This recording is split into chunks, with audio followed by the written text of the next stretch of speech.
우리가 흔히 아는 전도서의 핵심 주제라고 한다면 한마디로 헛되다는 거죠. 인생은 의미 없다, 허무하다, 또 인생 무상이다, 덧없는 것이다, 그렇게 생각하고 전도서를 제대로 읽어보고 묵상해보지 않으면서도 전도서는 이런 것이야 라고 생각하며 우리가 전도서의 말씀을 볼 때가 많이 있습니다. 네, 전도서의 말씀 헛되고 헛되니 모든 것이 헛되다, 그 말씀이 주제일 수 있습니다. 하지만 이 주제 가운데, 이 핵심 내용 가운데 성경이 얘기하고 싶은 핵심은 사실 우리가 생각하는 허무, 아무런 유익이 없다, 무의미하다, 인생의 모든 행하는 일들은 다 그렇다라고 하는 내용이 있는 것이 아니라 또 하나의 의미가 있어요. 그게 뭐냐면 당혹스럽다는 것입니다. 인생이 허무하다는 얘기는 아무 의미가 없다는 의미도 있지만 본문에서 이야기하고 있는 허무의 또 다른 핵심적인 내용은 당혹스럽다는 거예요. 삶은 수수께끼와 같습니다. 답이 뭔가 가까워져 보이는 것 같은데 알 수가 없어요. 모든 것을 다 이해할 것 같은 나이가 된 것 같은데 또 전혀 이해할 수 없는 당혹스러운 일들이 내 삶에 다가오는 것, 이게 삶이라는 것이죠. 그래서 지혜자의 눈에는 인생이라는 것이 분명히 진정한 의미가 있는 것은 알겠는데 왜 우리의 삶은 자꾸 진정한 의미에 비껴나 무의미한 일들을 몰두하다가 그냥 마무리되는 것인가? 이것이 너무 당혹스럽다, 오늘 본문에서 말하고 있습니다. 하지만 정말 더 당혹스러운 일이 뭔 줄 아십니까? 이렇게 인생은 의미가 없는 것이야, 인생은 덧없는 것이야, 인생은 당혹스러운 것이야 라고 이야기하며, 그래, 삶이라는 것은 그냥 사는 거지, 뭘 대단한 걸 얻으려 그래, 그냥 주어진 인생 건강하게 문제없이 무탈하게 살아가는 것, 그거 말고 무슨 의미가 있어 라고 하는 바로 그 지점에 우리를 당혹스럽게 하는 말 한마디를 하는데, 그 말이 뭐냐면 전도서 3장 12절에 바로 이 말씀입니다. 사람들이 사는 동안에 기뻐하며 선을 행하는 것보다 더 나은 것이 없는 줄 내가 알았다, 그렇게 얘기합니다. 사람들이 사는 동안에 기뻐하는 것, 선을 행하는 것보다 더 나은 것이 없대요. 아니, 지금까지 우리가 알고 있는 전도자는 무슨 얘기입니까? 삶은 의미가 없다고, 삶은 다 덧없는 것이라고, 삶은 그냥 다 황당스럽고 당황스러운 것이다, 그렇게 얘기했던 지혜자가 뭐라고 얘기하느냐? 사람은 살아야 된대요.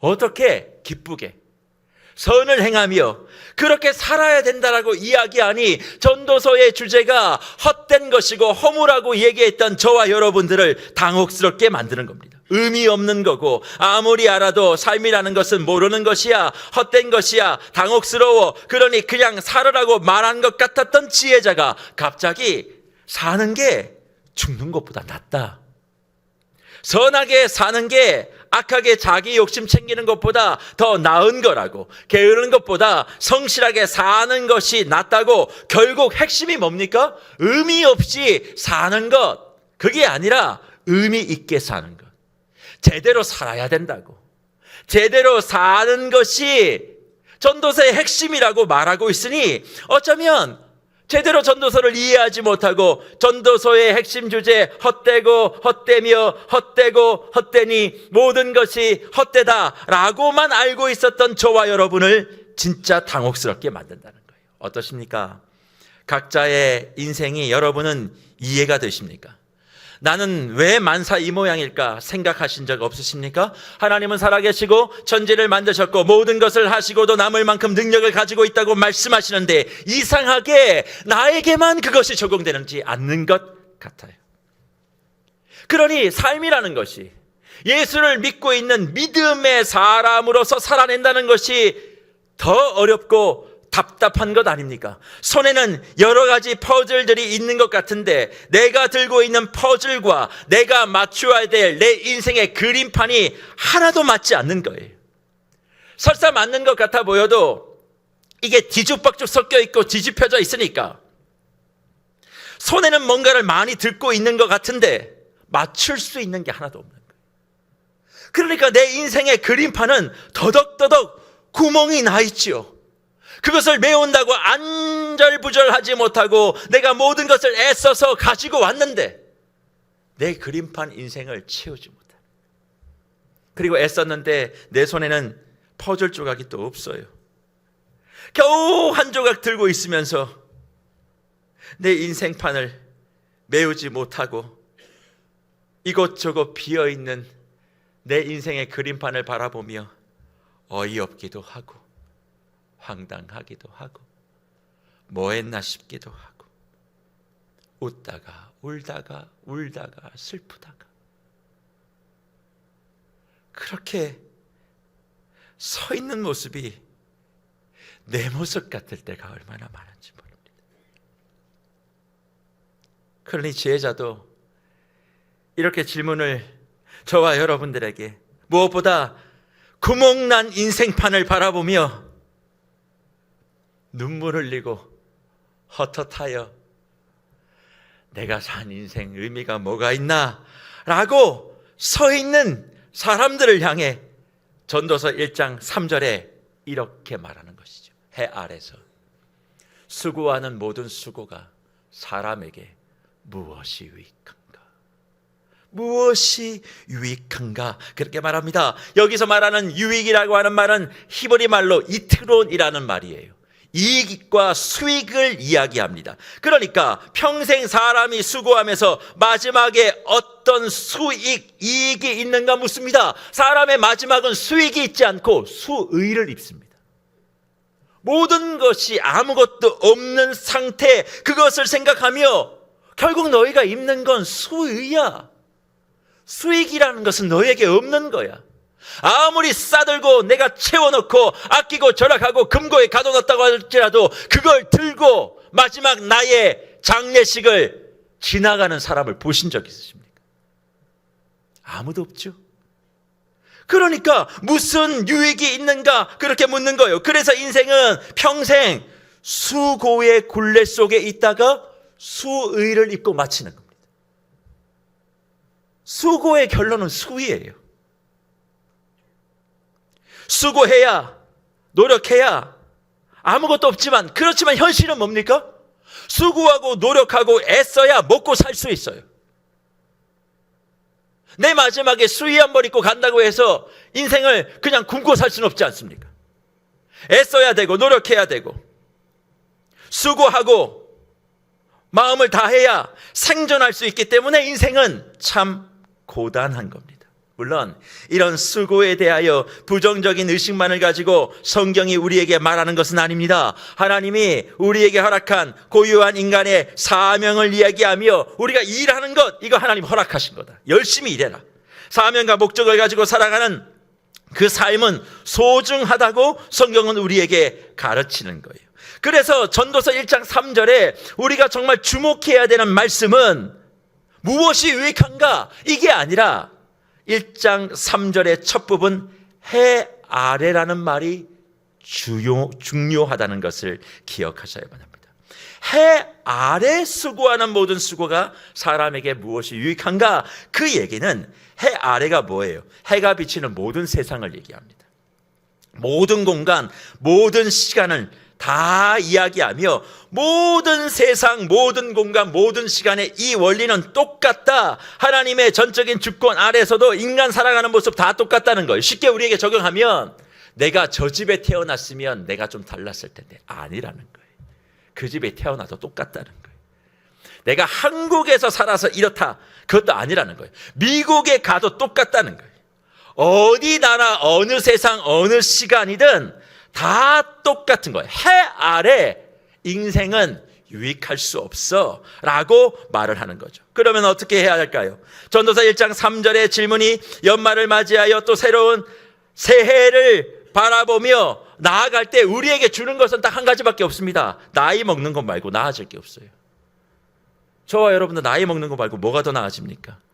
2025년이 오면 더 나아집니까? 나이 먹는 것 말고는 아무것도 없어요. 늙어가는 것 말고는 아무것도 없어요. 더 나아질 건 없지만 그럼에도 불구하고 이런 현실 속에 한 달 동안 지혜의 근원이신 예수님이 이 땅에 오셨다라고 하는 예수 탄생의 돋보기, 예수 탄생의 안경을 쓰고 각자 나의 삶을 한번 제대로 돌아보자는 거예요. 한번 나의 삶을 제대로 분석해 보자는 거예요.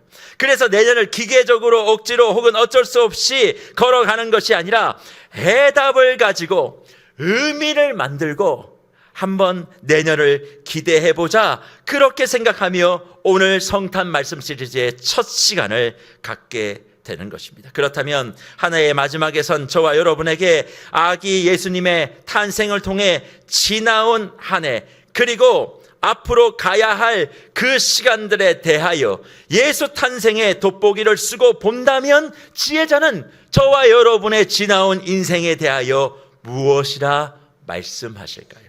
우리는 올 한 해 수많은 일들에 대하여 아파하고 이해하지 못하고 여전히 힘들어하여 결론적으로 그래, 인생 무상이지, 덧없는 거야, 이렇게 아둥바둥 할 필요가 뭐가 있는가, 그렇게 생각하실 수 있습니다. 그렇게 매달리고 애쓰고 사랑하고 여전히 사랑하지만, 그래서 잊을 수 없고 지울 수 없지만 내가 끝내면 그냥 끝나게 될 관계와 일들과 계획에 대하여 더 억울해하지 말자고. 그렇게 마음 쓰다가 나만 다친다고 어떻게든 지워보려고 애를 쓰지만 여전히 내 안에 상처의 골짜기, 이별의 골짜기, 그리고 마음 어떻게 할 수 없는 그 눈물의 골짜기는 여전히 남아 그 속으로 나의 한탄과 눈물이 흘러내리는 모습을 바라보게 되는 것은 저만의 모습일지 모릅니다. 하지만 성경은 저와 같은 헛헛함을 가지고 연말을 시작하며 한 해의 마지막을 또 향해 걸어가고 있는 이 걸음을 향해 오늘 본문 4절과 11절은 해답을 준다고 생각해요. 4절이 뭐라고 말씀하십니까? 이렇게 얘기하죠. 한 세대는 가고 한 세대는 오되 뭔 영혼이 있어요? 땅은 영혼이 있다 얘기합니다. 11절엔 이렇게 얘기합니다. 이전 세대들이 기억됨이 없으니 장래 세대도 그 후 세대들과 함께 기억됨이 없으리라 말씀해 주고 있다는 거예요. 다시 말해 인간의 삶은, 저와 여러분의 삶은 여러 대를 거치고 흘러와 오늘 존재하지만 결국 남는 건 뭐예요? 땅만 남는데요. 땅만 영원하대요. 또 이렇게 말씀 들으면 역시 부동산이 최고야, 역시 땅이었어. 솔로몬도 그걸 얘기해. 야, 지금 땅 사야 돼. 그렇게 생각하시는 분들이 있다면 정신 똑바로 차리고 다시 말씀을 보세요. 여기서 말하는 땅은 영원하다는 것은 부동산을 얘기하는 게 아니라 하나님의 창조만이 영원하다는 겁니다. 하나님의 창조하신 것만 영원하다. 그러니 인간은 뭐예요? 세대가 지나오고 지나와도 잊혀진다는 겁니다. 아무리 사람이 자신의 이름을 남기기 위해서 그렇게 애를 써도 다 지워지고 잊혀진다는 겁니다. 사람이요 10년만 지나면, 아니면 5년만 지나면, 아니 1년만 지나도 그 사람 잊어버리는 건 한순간입니다. 사람은 그래요.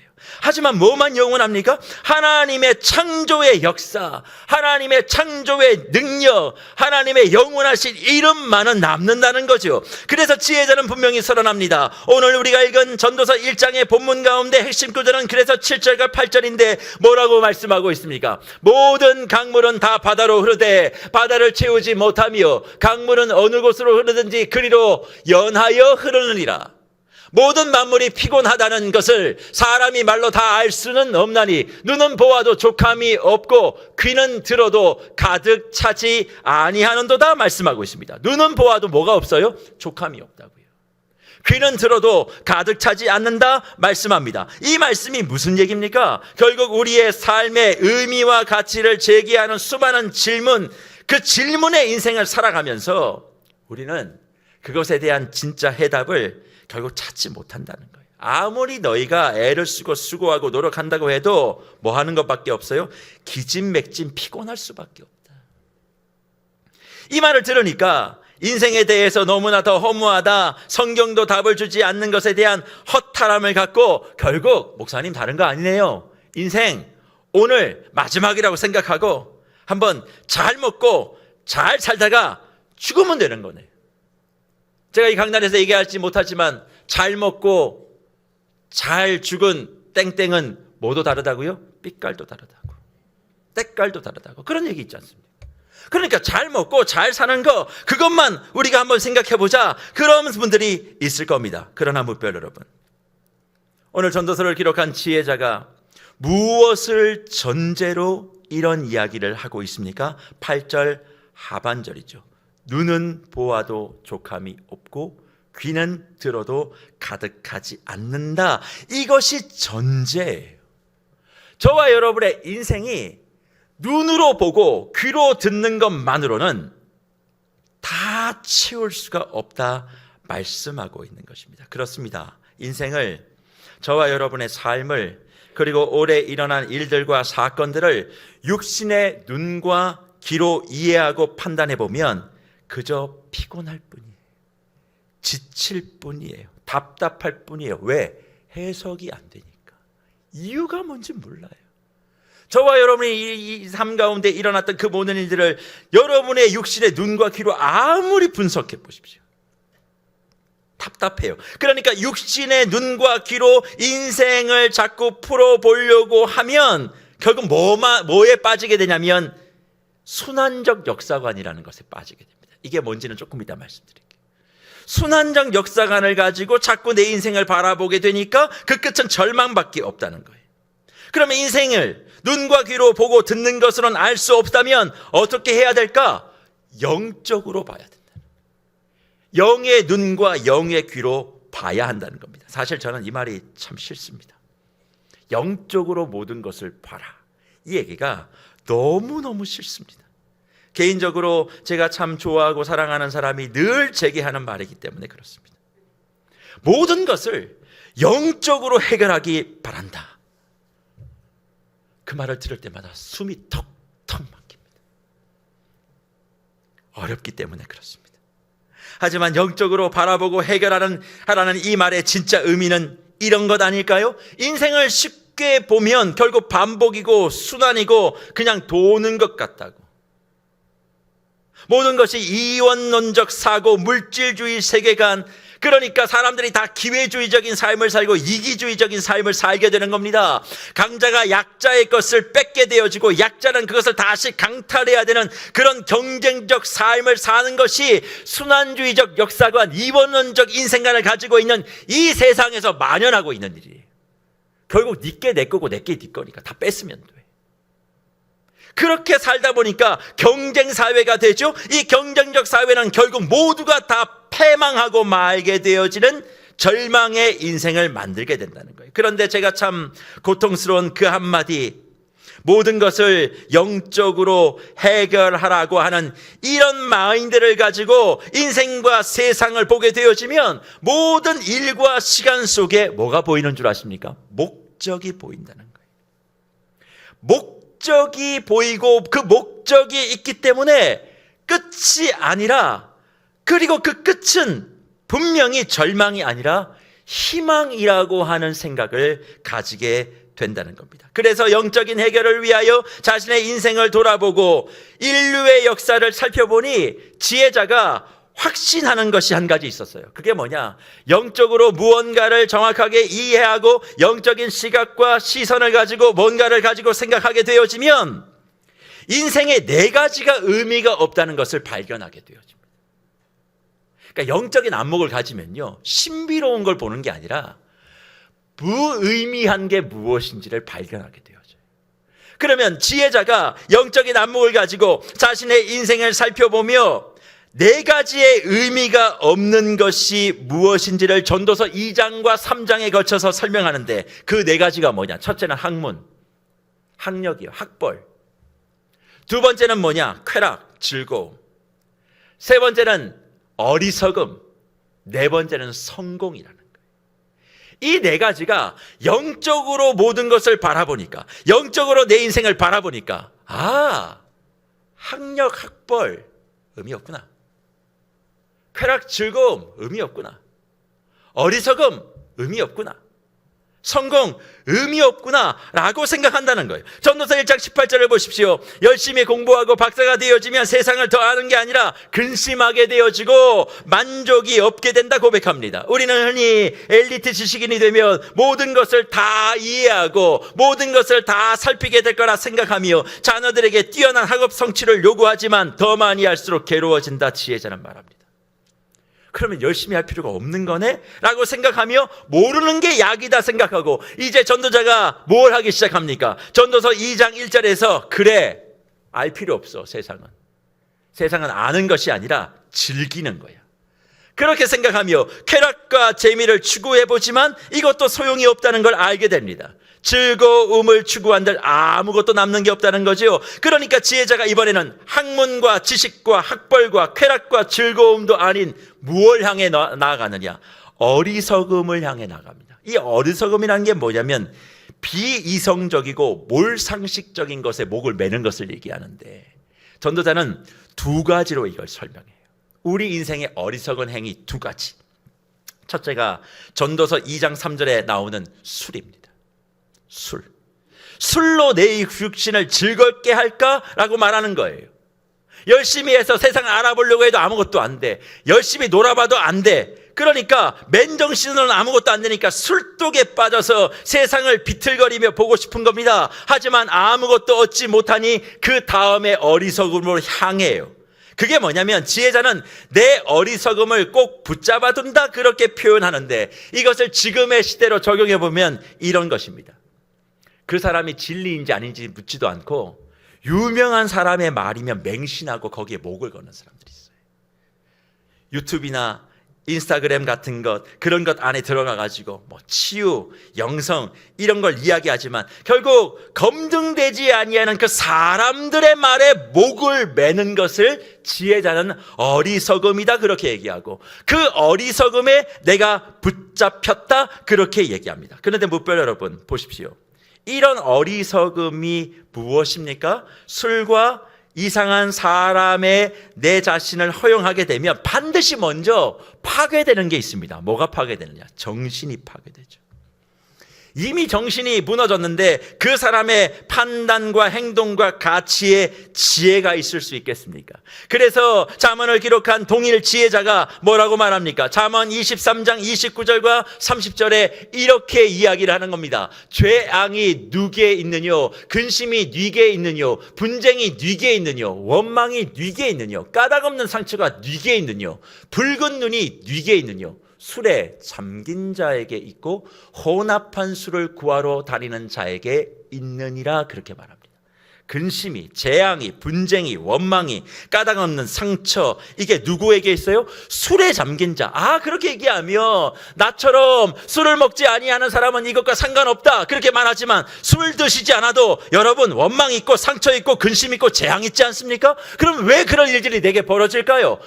첫 번째 술이라는 어리석음을 예수를 믿어 교회를 다니는 저와 여러분은 자유할지 몰라도 진리가 아닌 사람의 목을 메고 그 사람이 나를 치유해 줄 것 같고 그 사람이 나를 책임져 줄 것 같은 거기에 목을 메고 있기 때문에 저와 여러분이 분쟁과 재앙과 근심과 그리고 까닭없는 상처에 목을 메고 살고 있다 그렇게 말씀하는 거예요. 솔로몬이 그걸 경험한 겁니다. 그러니까 그 다음 남아있는 게 뭐였습니까? 네 가지 중에 마지막 성공에 이제 목을 매는 거예요. 학문도 쾌락도 술도 사람의 어리석음도 아닌 마지막 한 가지, 인간이 이걸 하면 세상의 가치를 알게 된다, 의미가 있다고 생각하는 성공, 우리 모두의 바램, 거기에 솔로몬이 모든 것을 다 걸어보는 거예요. 성공이라는 단어는 왠지 모르게 우리에게 희망을 가져다 주기 때문에 그렇습니다. 그래서 술에서 깨어난 지혜자가, 어리석은 사람에서 풀려난 지혜자가 이제 전도서 2장 4절 이하에 성공을 향해서 모든 수고를 다합니다. 사업을 크게 합니다. 집을 짓습니다. 포도원을 가꾸고 불을 창조하고 농업기술을 발전시켜 얻은 결과를 10절에서 이렇게 기록하는데, 무엇이든지 내 눈이 원하는 것을 내가 금하지 아니하며 무엇이든지 내 마음에 즐거워하는 것을 내가 막지 아니하였으니 이는 나의 모든 수고를 내 마음이 기뻐하였습니다. 이것이 나의 모든 수고로 말미암아 얻은 몫이로다. 그렇게 얘기합니다. 지혜자는 보상을 받았대요. 술에서 빠져나오고 어리석은 사람들과 맹신에서 벗어나 성공을 향해 누구보다 땀을 흘리고 노력했더니 보상을 받았다는 거예요. 성취감도 있고 인정도 받았다 밝힙니다. 그런데 뭇별 여러분, 전도서의 지혜자가 행한 그 노력과 수고를 전도서 2장에서 가만히 읽어보면 뭐가 보이는 줄 아십니까? 전도서 2장 4절 이하 10절의 모습을 찬찬히 눈으로 한번 지금 보세요. 지금 못 읽으시면 댁으로 돌아가셔서 전도서 2장 4절 이하 10절을 하나하나 읽어가 보시면 거기에 무슨 모습이 나오냐면 창세기 1장과 2장에 하나님이 하신 내용과 비슷한 모습을 지혜자가 따라감을 발견하게 되어집니다. 동산이라는 말, 열매 맺는 나무, 수로, 노동, 이게 창세기 1장과 2장에 나오는 말이에요. 그런데 차이가 뭐냐면 창조주 하나님도 창조의 행위가 맞춰지고 보시기에 좋고 심히 좋을 만큼 기뻤죠. 지혜자도 지금 자신의 모든 재능을 발휘하고 애를 쓰고 수고하여 문제를 해결하고 발전을 거듭하여 목표를 이루고 난 다음에 기쁘다고 얘기합니다. 보상도 받았고 만족도 있고 인정도 받았으니까 기쁘다고 얘기해요. 그런데 성취와 성공과 보상을 받은 지혜자가 말한 그 다음 말이 뭔 줄 아십니까? 전도서 2장 11절에 이렇게 이야기를 합니다. 그 후에 내가 생각해 본즉 내 손으로 한 모든 일과 내가 수고한 모든 것이 다 헛되어 바람을 잡는 것이며 해 아래에서 무익한 것이로다 고백합니다. 보상을 받았잖아요. 자기도 뭔가 성과를 냈잖아요. 그런데 그럼에도 불구하고 내가 수고한 모든 것은 다 헛된 것이고 바람 잡는 것이고 해 아래서는 무익한 것이다 고백합니다. 자기 노력에 대한 허망이기도 하지만 인간으로서 할 수 있었던 모든 것을 다한 지혜자 솔로몬의 결론은 뭐다? 허무하다는 거예요. 하나님의 창조는, 능력은, 행위도 좋으셨고 결과도 대만족을 넘어 안식이며 거룩이며 쉼이었는데 인간의 모든 수고와 애씀은 결국 허무하다는 성적표를 받들게 되어지니까 솔로몬이 말한 전도서 1장 3절의 질문, 해 아래 수고하는 모든 수고가 사람에게 무엇이 유익한가에 대한 답을 찾지 못하고 결국 세월만 흘러 죽는 것밖에 없으니, 세월이 흘러 늙어 죽는 것밖에 없으니 헛되고 헛되니 모든 것이 헛되며 헛되다라고 하는 결론에 보편적인 사람들은 그냥 주저앉아 버린다는 거예요. 지금 그렇게 사람들이 사는 거예요. 그냥 그렇게 열심히 사는 것 같으나 결국 허무를 경험하며 살아가는 거예요. 그러나 인생의 죽음과 절망과 삶의 낙심과 허무함으로 가득하게 되는 이 사람과 세상 속에 신앙을 가졌다라고 하는 저와 여러분들은 그럼 다르냐? 어떠세요? 여러분은 다르십니까? 올 한 해를 돌아보며 혹시 이렇게 말씀하고 계시지는 않으세요? 허무하고 허전하고 이게 뭘까요, 목사님? 그런 마음으로 성탄의 시즌을 시작하는 분들 혹시 안 계십니까? 예수를 믿고 있는데 결국 세상의 원리와 똑같이 허무하다, 덧없다, 의미 없다. 그냥 또 한 살 먹네. 난 잘 먹었으면 좋겠다. 잘 살았으면 좋겠다. 안 아프기만 하면 좋겠다. 그런 분들 교회 안에 많아요. 그런데 그런 마음을 가지고 있는 저와 여러분에게 솔로몬이 전도서 2장 24절과 26절에서 이렇게 고백하는데 저는 이 말씀이 저와 여러분의 삶의 희망이고 축복이고 그리고 허무한 인생을 다시 일으켜 세울 수 있는 깜짝 놀랄 일이라고 생각합니다. 뭐라고 말씀합니까? 이렇게 얘기하죠. 사람이 먹고 마시며 수고하는 것보다 그의 마음을 더 기쁘게 하는 것이 없나니 내가 이것도 본즉 하나님의 손에서 나오는 것이로다. 아, 먹고 즐기는 일을 누가 나보다 더 해보았으랴. 하나님은 그가 기뻐하시는 자에게는 지혜와 지식과 희락을 주시나 죄인에게는 노고를 주시고 그가 모아 쌓게 하사 하나님을 기뻐하는 자에게 그가 주게 하시지만 이것도 헛되어 바람을 잡는 것이로다 고백하고 있습니다. 사실 전도서의 핵심은 허무가 아닙니다. 전도서의 핵심은 그러면 뭔가? 오늘 우리가 읽은 전도서 2장 24절과 26절부터 시작되어지는 7번에 걸쳐서 나오는 아름다운 열매가 있어요. 이게 사실 전도서의 핵심이에요. 많은 사람들은 전도서를 제대로 읽어보지 아니하고 허무라고 생각하지만 허무가 아니라 전도서를 통하여 하나님이 말씀하고 싶은 것은 기쁨입니다. 오늘 전도서 2장 24절과 26절 이 부분이 앞으로 7번에 걸쳐서 나오는데 허무한 인생의 삶 속에서 아름다운 열매를 맺고 살아가는 것이 예수 그리스도를 모시는 신앙인의 모습이야. 너희는 그렇게 살아가야 된다 말합니다. 그래서 이것을 라틴어로 카르페 디엠이라고 말하죠. 하나님이 우리에게 주시는 좋은 것을 누려라. 하나님이 지금 주시는 삶을 놓치지 마라. 인생은 좋은 것이다. 이보다 더 좋은 것은 없으니 오직 하나님이 지금 내게 주신 그 인생이 최고라고 생각하고 살아가야 한다. 그것이 전도서 2장 24절과 26절에 나오는 허무라고 하는 인생 속에 우리가 누리게 된 기쁨의 삶을 이야기하는 거예요. 물론 이 말 속에 먹고 즐기라 그렇게 되어 있으니까 주님도 허락하셨다, 허랑방탕하게 살지, 그럴 수 있다, 그렇게 생각할 수 있지만 그건 아닙니다. 생각해 보십시오. 창세기 1장과 2장 아름다움이 보기에 좋음도 있었지만 그래서 너무나 주님도 행복하셨고 인간도 행복했지만 3장에 죄가 들어와 그 모든 것이 파괴되고 죽었습니다. 하지만 무별 여러분, 죄가 들어와 그 창조하신 모든 것이 파괴되었다고 하나님의 말씀이 파괴됐습니까? 하나님의 말씀이 죽었습니까? 그렇지 않습니다. 죄가 들어와도 하나님의 말씀은 파괴된 적이 없어요. 죄가 들어와도 하나님의 말씀은 죽지 않았습니다. 여전히 지금도 살아 움직이는 거죠. 그러면 그 하나님의 말씀은 뭡니까? 우리를 창조하시고 우리를 살리시는 말씀이에요. 저와 여러분의 인생 속에 들어와 그 말씀이 역사한다면 세상이 허무하고 아무 의미가 없는 세상으로 변질됐지만 하나님의 말씀은 변질되지 않고 우리 안에 역사하는 거죠. 그게 뭡니까? 너의 삶은 의미가 있다고, 너의 삶은 축복이라고, 너의 삶은 기쁨이라고, 내 말씀이 너와 함께 한다고. 그러니 인생이 헛헛하다, 덧없다, 의미 없다, 허무하다 그렇게 살아가는 예수 모르는 사람과 같이 살지 말라고 오늘 우리에게 도전하고 있는 것 아니겠습니까? 그래서 예수를 믿고 예수와 함께 이 허무한 세상을 살아가는 사람들은 뭘 해야 되느냐? 자신의 삶에 충실해야 되는 거예요. 내 삶을 소중하게 여겨야 됩니다. 그러면 소중하게 여기는 것이 뭔가? 저는 이렇게 말씀드리고 싶어요. 사랑하는 무별 여러분, 맛있는 거 드시고 사십시오.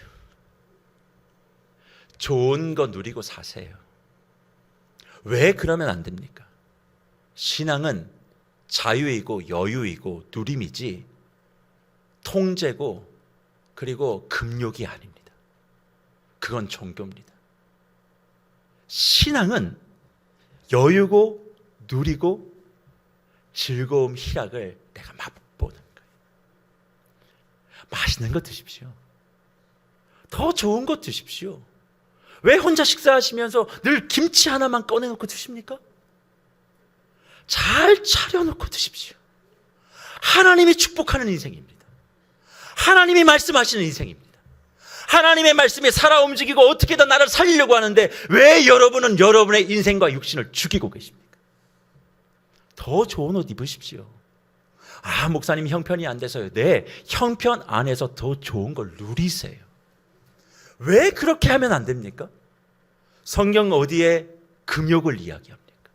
절제는 내 마음과 성격에 대한 절제지 누림에 대한 절제는 아닙니다. 충분히 누리세요.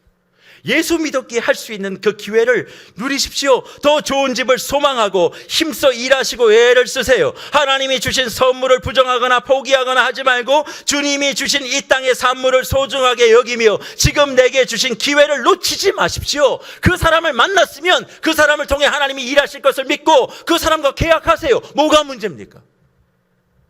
더 많이 돈 벌면 안 됩니까? 더 많이 벌기 위해 하시라니까요.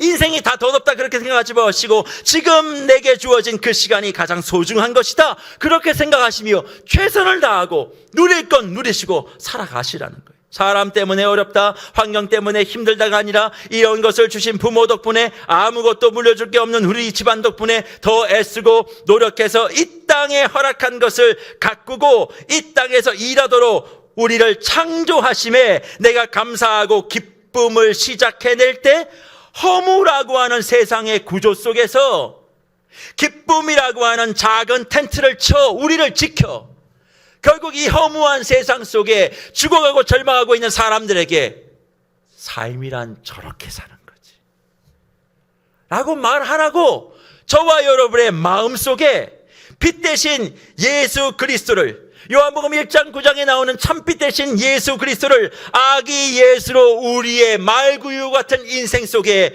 넣어주신 것 아니겠습니까? 그분이 오셔서 세상을 완전히 새롭게 뒤집은 것이 아닙니다. 예수님이 오셨던 그 시대도 로마 제국이 멸망하지 않았어요. 그럼 예수가 와서 한 것이 무엇입니까? 하나님 나라의 원리를, 창조의 그 원리를 회복해내는 그 일들을 한 거죠. 세상의 구조는 똑같습니다. 사랑하는 무별 여러분, 여러분이 아무리 기도하고 여러분이 아무리 노력한다고 해도 세상의 불공평은 해결되지 않습니다. 여러분이 아무리 바르게 뭔가를 한다 할지라도 이 세상은 이미 기울어진 운동장이에요. 그 기울어진 운동장에서 믿음을 지키고 살기 때문에 우리가 힘든 겁니다. 달라지지 않아요. 그러면 어떻게 우리가 해야 되느냐? 기울어진 운동장에 있다 할지라도 이미 모든 것이 다 악한 사단이 장악하고 있는 구조입니다. 이걸 우리가 기도한다고 바꿀 수 없어요. 주님 오셔야 가능한 거예요. 그럼 주님 오실 때까지 하나님의 창조의 원리를 지켜내는 것, 그게 저와 여러분이 해야 될 일이죠. 그래서 신앙을 지키고 사는 게 어렵다고요. 예수를 알면 알수록 힘들다고요. 그런 차원에서 저와 여러분은 솔로몬과 같이 오늘 아기 예수의 탄생의 돋보기로 여러분의 인생을 올 한 해를 돌아보셔야 된다는 것. 그래야 모든 문제와 막힘이 영적으로 풀어지는 것입니다. 듣기 싫습니다. 맞습니다. 저도 말하기 싫습니다.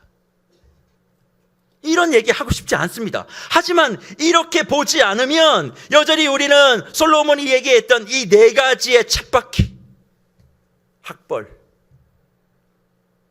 쾌락, 어리석음, 성공, 이것만 평생 돌다가 그냥 수위 있고 갈 겁니다. 그러니 어찌해야 됩니까? 아기 예수 탄생이 그냥 막연히 내게 좋은 날 기쁜 날이 아니라 그분이 내게 오셔서 내 육의 시각을 영의 시각으로 바꾸어 뭐 하라고? 너의 인생을 돌아보라고.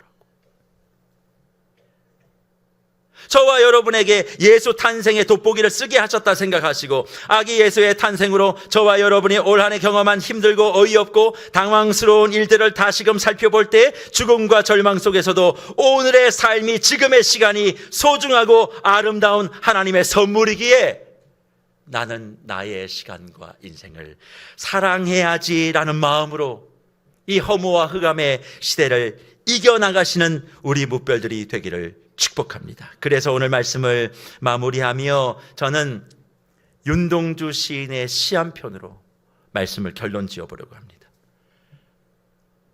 일제감정이 아무것도 없었던 암울한 시대, 정의를 외치고 진리를 외쳐도 형장의 이슬로 무참하게 짓밟혀 사라졌던 그 동료들을 바라보며 윤동주는 이렇게 노래합니다. 별을 노래하는 마음으로 모든 죽어가는 것들을 사랑해야지. 그리고 나에게 주어진 길을 걸어가야겠다. 오늘 밤에도 별이 바람에 스치운다. 그렇게 고백하죠. 별을 노래하는 마음으로, 별이 되어 우리 가운데 오신 아기 예수를 노래하는 마음으로 모든 이 땅에 허무하고 죽어가는 것을 사랑한다. 내 삶을 사랑한다. 내게 주어진 시간을 사랑한다. 그러기에 나는 오늘 나에게 주어진 길을 걸어가겠다. 오늘 밤에도 별이 바람에 스치운다.